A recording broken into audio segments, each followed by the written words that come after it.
Welcome back to the shop. I have a table full of goodies, and while I'm not one to do unboxing videos, I am one to talk about hardware when it's something new, something shiny, and something that's going into pretty major projects.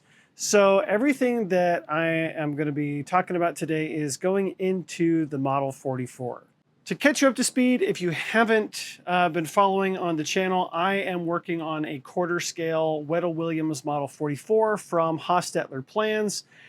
And yeah, it's my most advanced and most expensive build yet. And to add to that expense, I am using a Sato 5-cylinder radial engine, 73cc.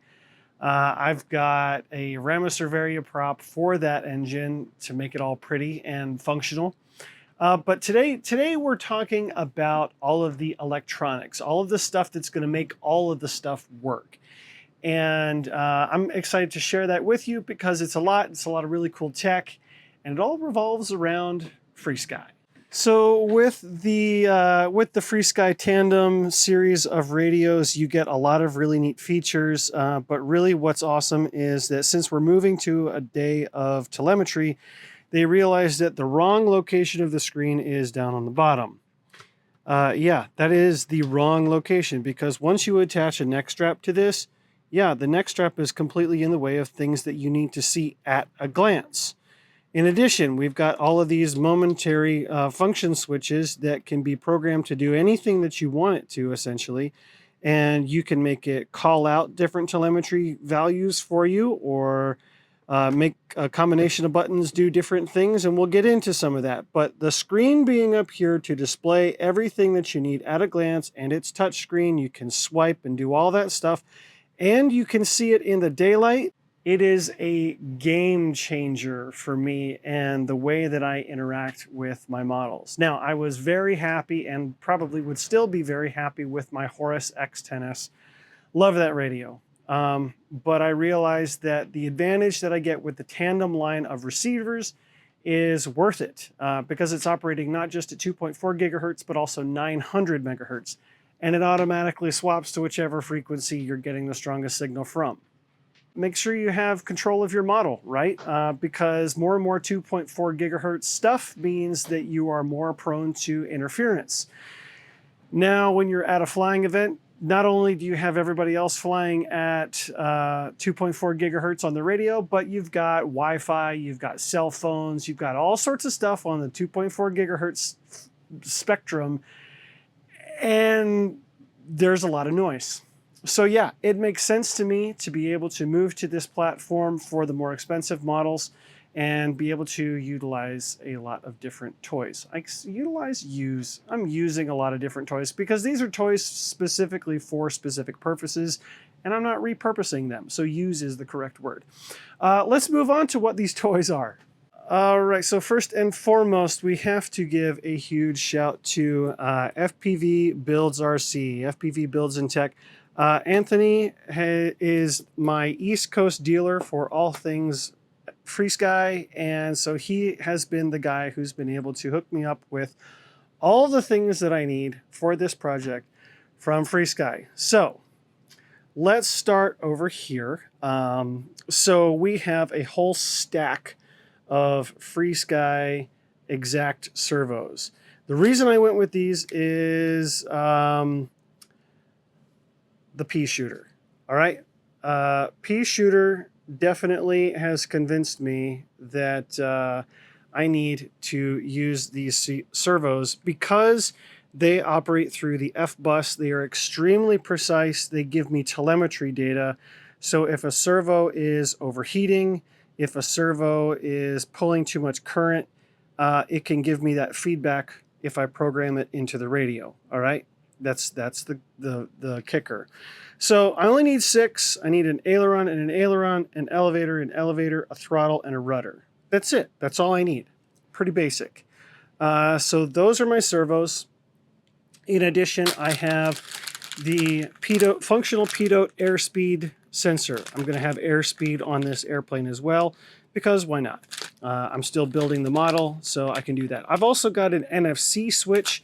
It's pretty cool. It has a little little tag, an NFC tag, that you can hold up to this thing, and it'll turn the radio on and off, the receiver radio on and off. But you can also program this to be used through the radio. Now, why would I want to do that? Number one, okay, so physical switches, number one, they're put in really awful spots. Number two, they're ugly. Number three, they're prone to failure. They are. Mechanical switches, they fail. It's a fact of life. Now, what this does, you can't use these with an electric model. You just can't. It's not going to depower your speed control, your high power speed controller. So it's going to draw a tiny little bit of current over the course of the day, and you just unplug the battery at the end of the day like you normally would. So for me, taking a battery out at the end of a flying session is par for the course. So removing a battery from the model once I'm done for the day is no big deal. And plugging one in, making sure that it's charged at the beginning of the day, again, no big deal. So having something that draws a tiny little bit of current and I can power it straight off the radio and turn it on and off from the radio, super cool. Simplicity and honestly robustness, because an electronic switch like this, no moving parts, nothing to fail. Yeah. Moving on, there's some additional stuff here to the left of my radio. All right, breaking this up. This is essentially one entire package of stuff. Okay, we have a flow meter. All right, a flow. Well, what do you need a flow meter for? Well, we're using a gas engine, folks, and it's a pretty big one too. So I want to keep track of my fuel consumption. Just a good piece of data to manage. There are some fuel management things that we can do. It's more or less approximating. I want to try to dial this in. I'm not going to be relying on this in terms of like how long I can fly, but it is something worth noting in terms of performance of the engine, etc. Like if it's running too lean or too rich, etc. Once I've got it dialed in, I can keep track of that, etc. All these little bags are these little things. These are thermocouples. These are the TEMS sensors, TEMSAES sensors. All right.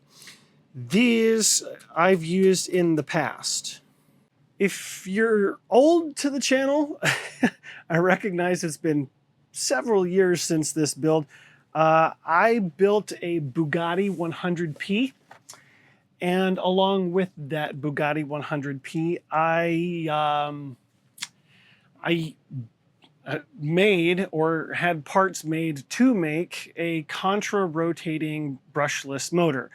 It's basically fusing two motors together where one's propeller spins one way and the other spins the other way, and they're in line with each other. Okay, that's contra-rotating motor.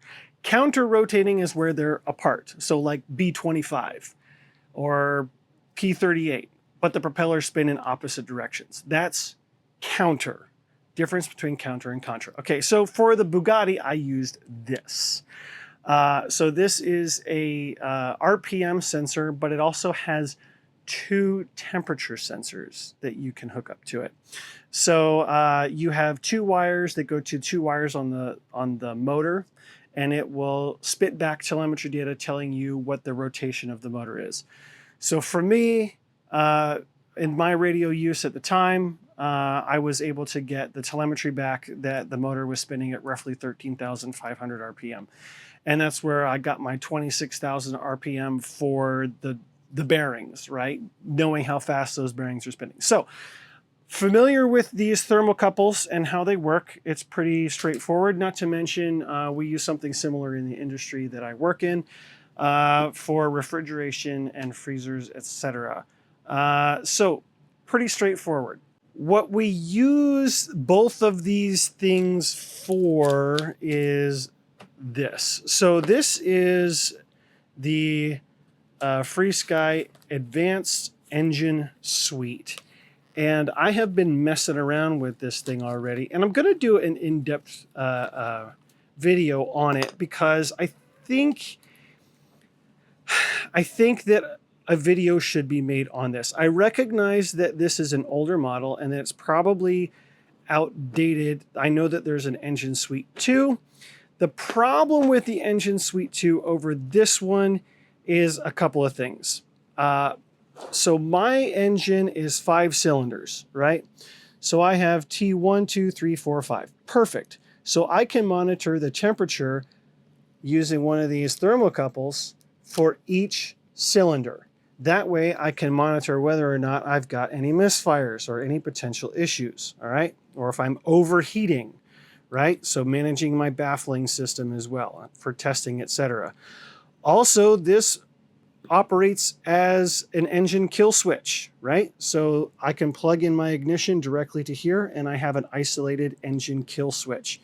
I also have an RPM sensor. Actually, there are 2 on this. So I can monitor the RPM of the engine, which just comes straight off of my ignition source into here, which is pretty great. Now, the cool thing about this is that I don't eat up a channel. This can go straight through the S-Bus port or the F-Bus port. You can program it that way. I'll get into more on that on an in-depth video, but that is what's cool about this. So I can get the fuel management, the input on the fuel, as well as the temperature. I can manage my ignition being powered or off, and I can receive the RPM telemetry as well. All things engine. From that to there, it's going to be glorious. So like I said, there is a difference between this version and the new version, the Engine Suite 2. The Engine Suite 2 doesn't have 5 ports for these lighter weight thermocouples. They have more ports. They have two ports, 2 or 3 ports only for these smaller ones. And then these big heavy duty thermocouple things that you like bolt on to stuff. Unsightly and unnecessary. But given that I'd have to use a mix of them for my 5-cylinder engine, not for me. No, thank you. I don't need the bulk because I've already got a bulky engine up there anyway, but I want to get the data. I think it was just a poor decision on demand and application for this. I don't think a lot of people are going to be using this kind of thing for like a single cylinder application.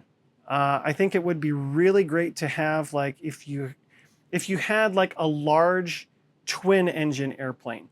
So if you have 2 engines that are 2-cylinder, because those are becoming more popular. So like a 40cc that's a 2-cylinder engine. That's like the Stinger engines. That way you can monitor the temperature of both engines, both cylinders on both engines, the RPM on both engines, and manage the ignition on both engines, all with one module. Okay? That's a lot of data on a twin, which is a complicated model, and be able to really dial in your throttle and monitor all of your systems. So, all of this being said, like, there's a lot of really useful stuff that you can use this for. Whether or not FrSky is going to continue to support this, I don't care. Right now, I've got the firmware updated and it's working, as far as I can tell, perfectly.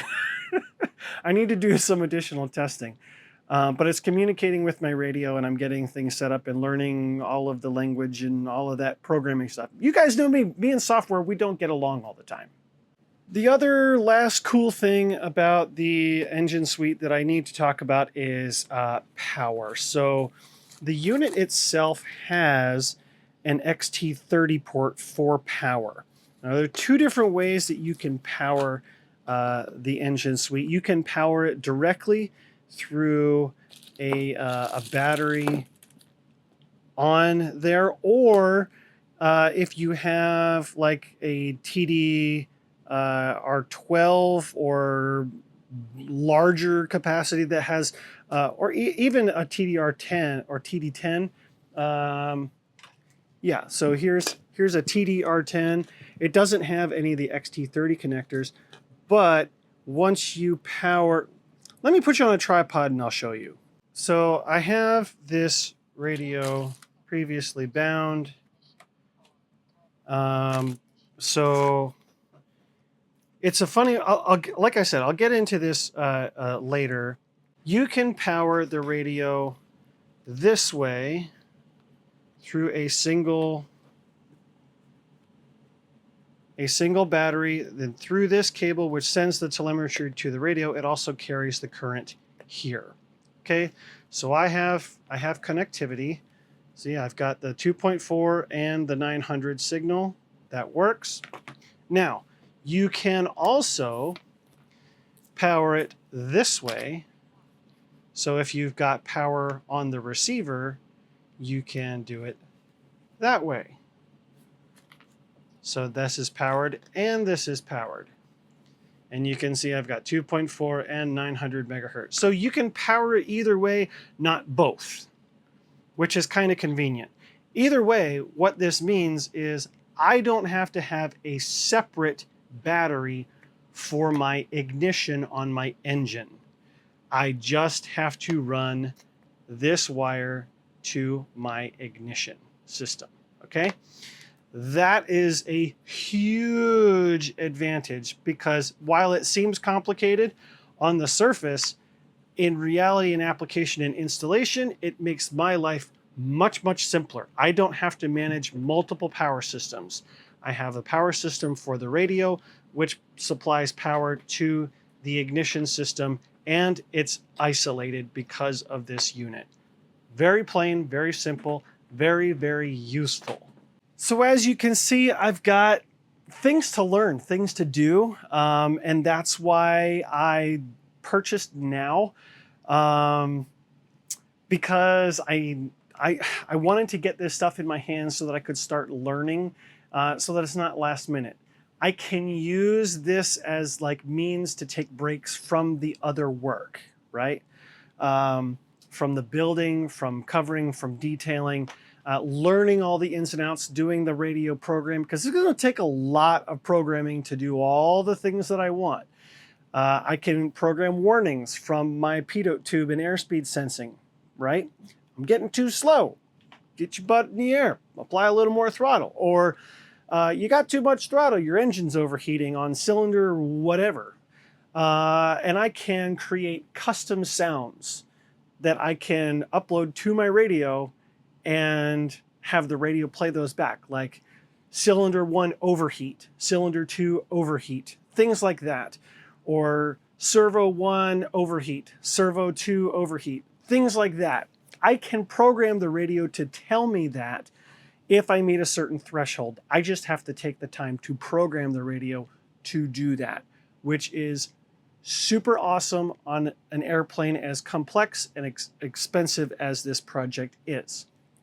At this point in the video, I would be remiss if I didn't at least show you that I have made progress on the 44. To do that, see, I do have the center wing panel framed up. Let me show that to you. I mean, it's not much to look at, but what I will say is that this was not easy. The plans from Mr. Hostetler are hand-drawn, which means that the lines are not as precise as you're used to from them being on CAD, which means that when Precision Cut Kits cut this plan, they opted to do the CAD work for that laser cutting on the large side of those lines, which means that there's a lot of sanding and fitting of all of these things together, okay? It just takes a lot of time to fit everything right and smooth. And so as the wings plug into this center section, all right? So there's the front spar and the aft spar, and both of those had to be sanded to fit in here because all of these pieces weren't sized to fit like CAD sizing, okay? These holes are for channels that will build out, and these are for the aileron servos, all right? So there'll be a little balsa tube that'll go through here for that. But yeah, that's the gist of the center wing panel for now. Okay, so that'll do it for this video. Thank you so much for coming along this journey with me on the 44. It's been a while since we had a little progress, so I'm glad I could take a minute and show that to you. I'm going to get on this engine suite and show you guys around that so that you can navigate it. It's a really cool piece of kit.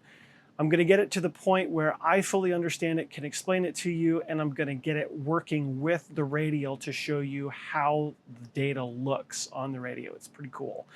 And until next time, make sure you're going over to dubro.com and using code Josh10 at checkout. Get yourself a little bit of a discount on your Dubro products to help you build your flying works of art. And until next time, in addition to me getting those Dubro parts too, I'm going to keep working on my flying works of art.